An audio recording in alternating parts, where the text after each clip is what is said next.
이준석 대표와 조수진 의원의 이 갈등, 이리 봐도 이상하고 저리 봐도 이상합니다. 갈등의 발단이 됐던 건 조수진 의원이 그 회의에서 내가 그쪽의 명령을 왜 따라야 하느냐라는 충격적인 발언 이전에 윤석열 후보의 뜻이라며 전한 내용에 있습니다. 그 내용이 뭐였을까요? 함께 보시죠. 후보의 말씀을 전한다. 김건희 씨 의혹 관련 같은 당 의원들이 왜 도와주지 않느냐. 후보가 서운해한다. 라고 조수진 의원이 후보의 말씀이다라며 대독하는 형식으로 메시지를 전합니다. 후보가 서운해한다. 왜 적극적으로 돕지 않느냐라는 메시지를 후보가 조수진 의원을 통해서 전했다라는 겁니다. 후보의 뜻이다라는 갈등 처음이 아니다라는 얘기도 나옵니다. 중앙일보 보도에 따르면 선대위 고위급 인사 후보의 뜻을 내세워 당 지도부 추천 의원들의 선대위 합류를 거부한 바 있다. 권성동 사무총장은 왜 후보의 뜻을 사칭하냐라는 언쟁을 벌이기도 했었다라는 겁니다. 국민의힘 관계자 윤핵관 세력이 후보의 뜻을 내세우며 선대위를 산으로 끌고 가고 있다라고 얘기를 합니다. 장제원 의원이 이준석, 조수진 이 두 사람을 함께 비판하는데 특히 조수진 의원과 관련해서 장제원 의원은 어디서 함부로 후보의 뜻을 팔고 다니냐, 후보의 이름을 왜 팔고 다니냐, 왜 사칭하느냐, 즉 호가호위하느냐라는 비판을 해서 이례적입니다. 주목받고 있는데 오합지졸이다. 티끌만한 억울함도 감내 못하겠다는 당대표는 옹졸하다라고 비판을 합니다. 실장님 알고 계시겠죠? 자, 조수진 의원이 전했다는 저 말, 정말 후보가 조수진 의원에게 가서 당대표에게 전하라 라고 지시한 겁니까? 아니면 장제원 의원처럼 조수진 의원이 후보의 이름을 판 겁니까? 정확한 사실관계는 확인할 방법은 사실은 없습니다. 근데 제가 그동안 겪어봤던 후보를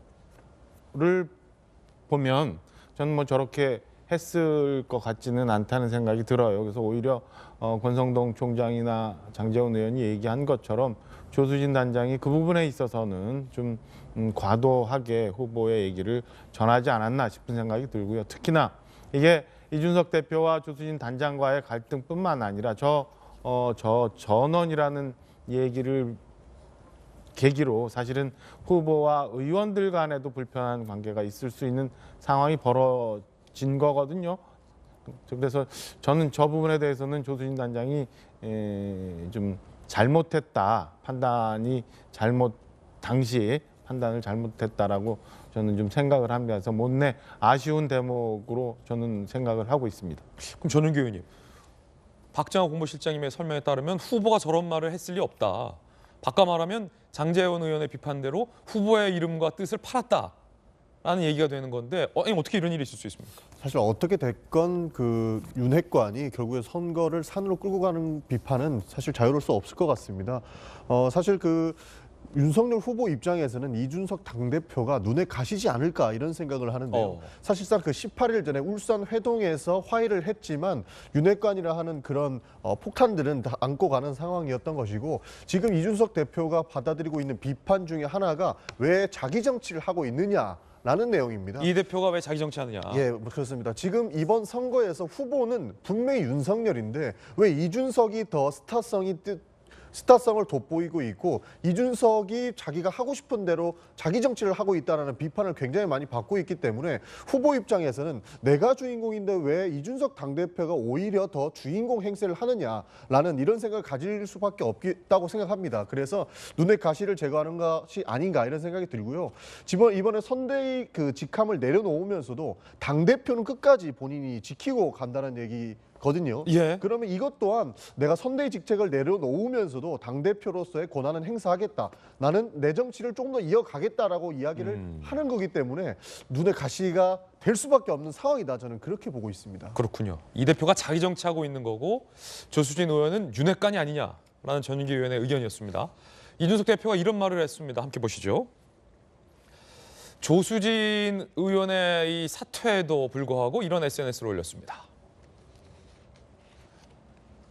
새로운 대전략을 누군가 구상하고 그에 따라서 선거에 대비하면 된다. 보고를 조심해서 살아야 하고 누누이 이야기해도 그냥 보고를 믹서기에 갈아버렸다. 라고 이야기를 했습니다. 핵관들이 원하는 대로 이준석이 선거에서 손을 떼었다. 결국 그 핵관 중에 한 명이 조수진 의원이다. 라는 비판을 이준석 대표가 하고 있는 건데, 이재명 기자, 옹졸한 당대표, 후보를 사칭한 공보단장, 이런 비판이잖아요. 이게 만약에 사실이라면 사태가 심각한데요? 아주 심각한 거죠. 진짜 국민의힘이 정권 교체에 열망, 의지가 있느냐라는 근본적인 질문을 국민들이 던질 수밖에 없는 건데, 저는 어제 1년의 사태를 보면서 이건 제가 한 말, 톨스토이가 이런 말을 합니다.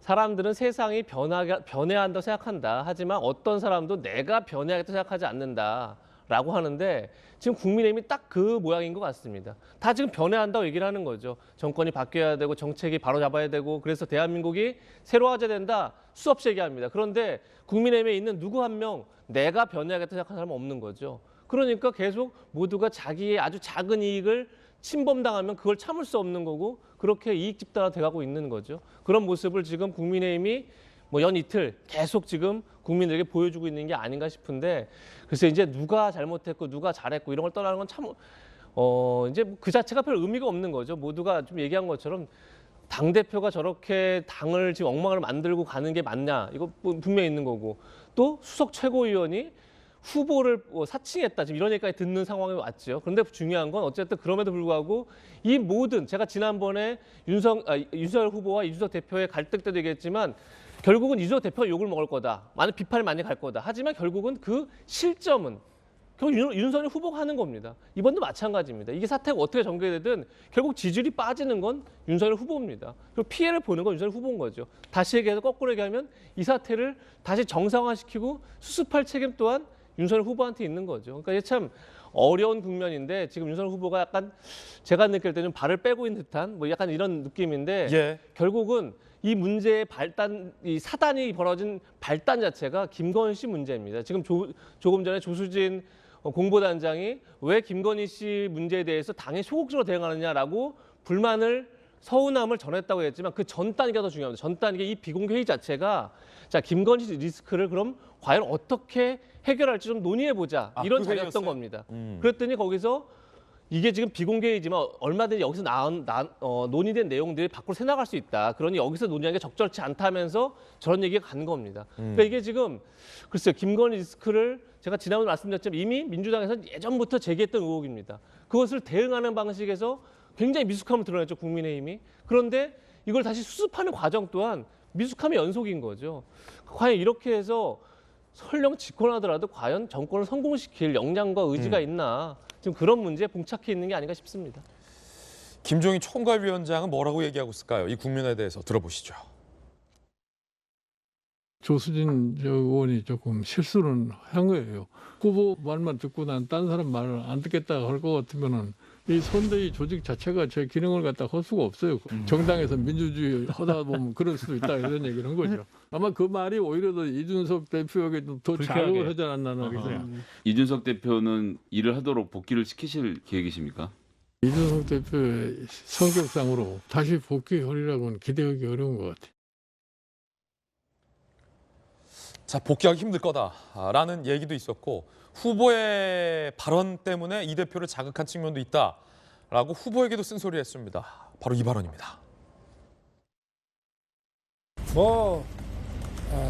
정치를 하다 보면은 같은 당 안에서나 선거 조직 안에서 서로 생각이 다를 수도 있는 거지.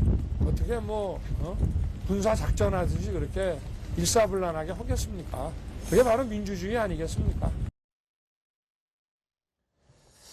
박정희 시장님, 네. 후보가 이 두 사람의 갈등에 대해서 기자들에게 무슨 할 말이 있겠습니까마는, 누가 보더라도 당 대표에게 수석 최고위원이 내가 왜 당신의 그쪽의 명령에 따르느냐라고 한 거하고 당 대표가 책상 치고 나가는 게 민주주의는 아니잖아요. 후보께 당시 저 시점에 제대로 상황 보고 안 됐습니까?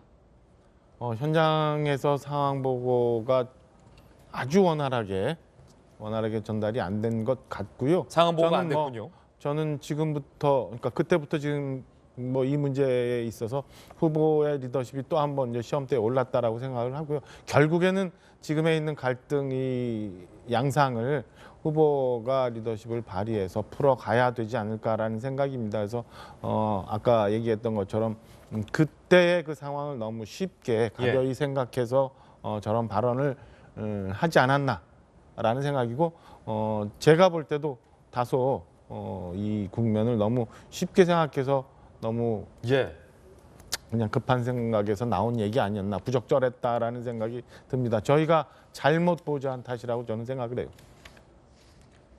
그러면 후보가 직접 나서서 이 대표를 잤습니까? 아니면 이 대표 없이 갑니까? 저는 뭐 김종인 위원장님이 이제 어떤 중재를 하시면서 이제 하루 이틀간에 어떻게 이제 모양을 갖춰 나갈지 좀 봐야겠습니다만은 저는 아까 말씀드린 것처럼 이 대표 선거의 중심에 서야 된다고 생각을 해요. 이 대표가 우리 당을 대표하고 상징하는 부분이 분명히 있는 거고 이 대표가 윤 후보의 이런저런 면들을 보완할 충분한 능력과 자질을 갖고 있기 때문에 저는 과거 울산 회동에서 보여줬던 모습을 또다시 한번 보여주고 다시는 이런 갈등이 없게 리더십을 발휘해 가는 게 지도부가 가지고 있는 오늘의 책임이라고 생각을 합니다. 후보가 혹은 김종인 위원장이 이 대표를 잡을 것이다. 잡아야 된다고 저는 생각을 합니다. 이 대표에 대한 비판의 여론도 전달이 됩니까? 그럼 그야 당연히 전달이 되죠. 우리도 얘기를 지금 하고 있는 거고 하고 있어요. 하고 있는 거고 부족한 부분에 대해서 아쉬운 부분에 대해서는 여러 경로를 통해서 이 대표한테 전달이 되고 있는 걸로 알고 있습니다. 어제 제가 저녁에도 이 대표가 가까운 누구랑 우연히 통화를 하게 됐는데 그때도 제가 저야 미간 말석입니다만은 저도 그때도 부탁을 했어요. 이 대표에게 쓴소리를 했다. 이 얘기 꼭 전달해주고 이 대표 복귀하는 게 우리가 지금 이 시점에 할 수 있는 일이다. 이 얘기 꼭 좀 전달해달라고 부탁했습니다. 지금 어디 있습니까, 이 대표? 그거는 제가 지금 사실 잘 모르겠네요. 오늘 방송 준비하느라고 새벽부터 방송국에 와 있었기 때문에 이 대표가 지금 국회 대표실에 있는지 아니면 외부에 있는지 확인 못했습니다. 예, 이야기 나눠봤습니다.